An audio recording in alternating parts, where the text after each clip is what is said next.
Hello everyone. रूस के द्वारा यूक्रेन पर परमाणु हथियारों से हमले करने संबंधी यहाँ पे संभावना बढ़ती जा रही है।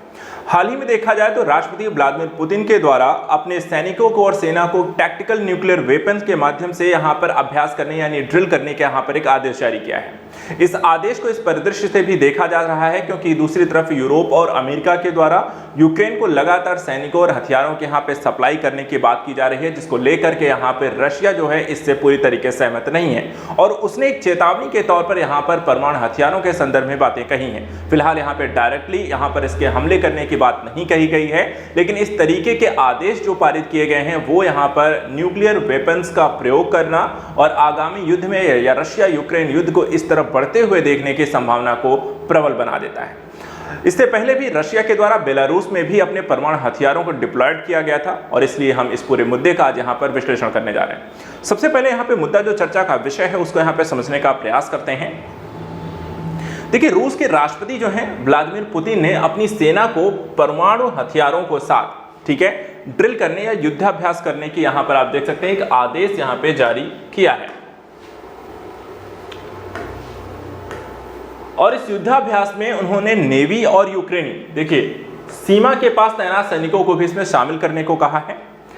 जो पुतिन ने यह भी देखा जाए तो यह फैसला तब लिया जब नाटो और पश्चिमी देशों ने यूक्रेन की मदद के लिए सेना भेजने की बात कही है और यहां पर देखा जाए रशिया लगातार विरोध करता रहा है कि यूक्रेन को यूरोपीय देशों के द्वारा अमेरिका के द्वारा मदद ना की जाए, अन्यथा की स्थिति वो इस तरीके के यहाँ पे आदेश जारी कर सकता है और ये उसी के परिणाम स्वरूप यहाँ पर देखा जा सकता है। संभावना क्या है कि इतना यहाँ पे युद्ध हो सकता है और जिसकी बात यहाँ पर की जा रही है, देखिए यहाँ पे जो बात की गई है टैक्टिकल ड्रिल की वो भी समझिए। रूस के रक्षा मंत्रालय ने बताया युद्धाभ्यास के दौरान टैक्टिकल न्यूक्लियर वेपन की तैनाती पर फोकस किया जाएगा। ये क्या होता है, टैक्टिकल न्यूक्लियर वेपन क्या होता है और इससे किस तरीके की यहाँ पे प्रक्रिया अपनाई जाती है, इसमें युद्ध की संभावना कैसी रहती है वो भी समझिए। यह ड्रिल कब होगी इसकी जानकारी फिलहाल नहीं दी गई है। अभी हाल ही में देखा जाए तो फ्रांस के राष्ट्रपति जो हैं इमैनुअल मैक्रो ने पिछले हफ्ते कहा था कि अगर यूक्रेन ने मदद मांगी तो सैनिकों को वहां भेज सकता है। इससे पहले यहां पर देखा है ब्रिटेन के द्वारा भी ऐसा कहा गया। अमेरिका लगातार हथियारों की सप्लाई करता रहा है, आर्थिक मदद करता रहा है और ये संभावना जो है धीरे धीरे यहाँ पर इस तरह बढ़ता है। युद्ध जो है रुकने का नाम नहीं ले रहा है, उसमें लगातार कुछ ना कुछ नए डेवलपमेंट आपको देखने को मिल रहे हैं। हाल ही में देखें जो स्थिति है जो रशिया के द्वारा सिर्फ रशिया में ही नहीं अपने सहयोगी देश जिसको बेलारूस आप कहते हैं, बेलारूस में यहाँ पे तैनात किए हैं अपने परमाणु हथियारों को लेकर के।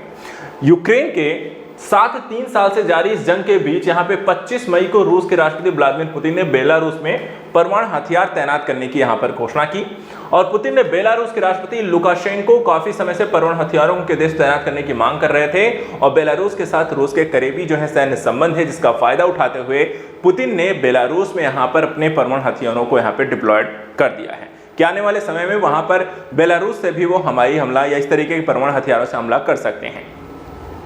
रूसी परमाणु हथियारों के बेलारूस में तैनाती का कारण क्या था कि ब्रिटेन का यूक्रेन को आर्मर पियर्सिंग शेल मुहैया यहाँ पे कराया गया था जिससे यूरेनियम होता है और पुतिन ने कहा था कि परमाणु हथियारों का बेलारूस में रख कर रूस वही कर रहा है जो अमेरिका ने कई दशकों से बेल्जियम, इटली, नीदरलैंड और तुर्की में परमाणु हथियारों को रखकर किया है। यानी कि एक तरीके से रशिया जो है अपनी एक सुरक्षा को भी मजबूत कर रहा है, दूसरी तरफ यहाँ पे अमेरिका और यूरोपीय देशों के साथ यहाँ पर जो एक तनाव की स्थिति है उसमें अपने आप को काउंटर करने के लिए अन्य देशों के साथ यहाँ पे सहयोग भी कर रहा है। अब यहाँ पर आप देखें, ये है आपका बेलारूस और ये है आपका रशिया। यहाँ पर अगर वो परमाणु हथियार आपको रखता है तो उसके माध्यम से करीब 310 माइल की यहाँ पर एरिया रेडियस को यहाँ पर वो टारगेट कर सकता है, जिसमें आपको यूरोपीय संघ, पोलैंड जैसे जो देश हैं आसानी से यहाँ पर इसके अंतर्गत वो टारगेट कर सकता है।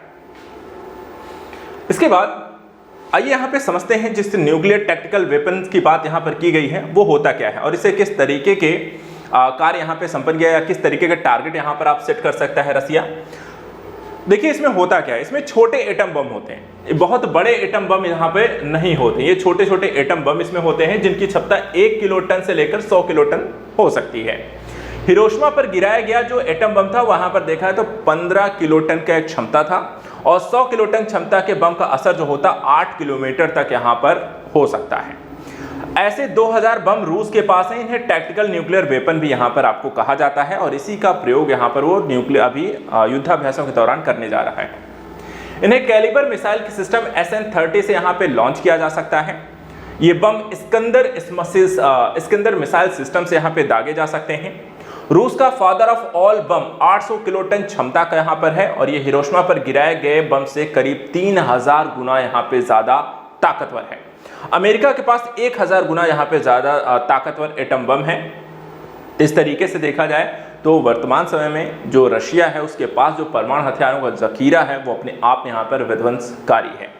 अब इस तरीके से आप यहाँ पे देख सकते हैं, ये आपका बेलारूस है। बेलारूस के अंतर्गत यहाँ पर आप देखें तो वो किस एरिया को यहाँ पे टारगेट कर सकते हैं, वो उनके बम के ऊपर यहाँ पर आपको स्थित है। जो 1 किलोमीटर तक के यहाँ पे देखिए, ये 500 किलोमीटर से 120 किलोमीटर तक के और 500 किलोमीटर तक के एरिया को यहाँ पर वो टारगेट कर सकते हैं, अलग अलग रेंज में लेकर के, जो उनकी परमाणु मिसाइलों की एक क्षमता है।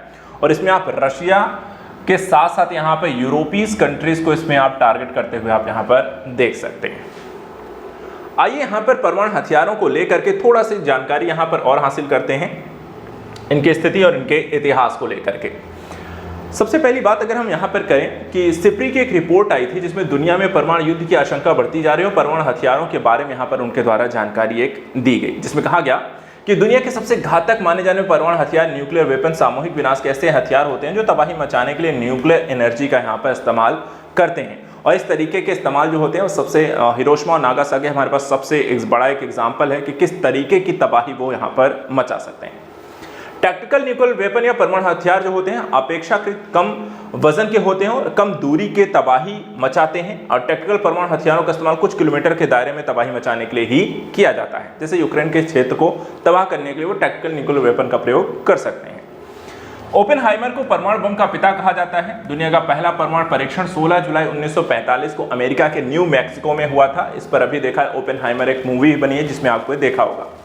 न्यूक्लियर वेपन के दो तरह के होते हैं, स्ट्रेटजिक और टेक्टिकल। स्ट्रेटजिक परमाणु हथियार भारी भरकम होते हैं और लंबी दूरी तक तबाही मचा सकते हैं, जैसे मॉस्को से इन्हें वॉशिंगटन तक यहां पर आपको दागा जा सकता है।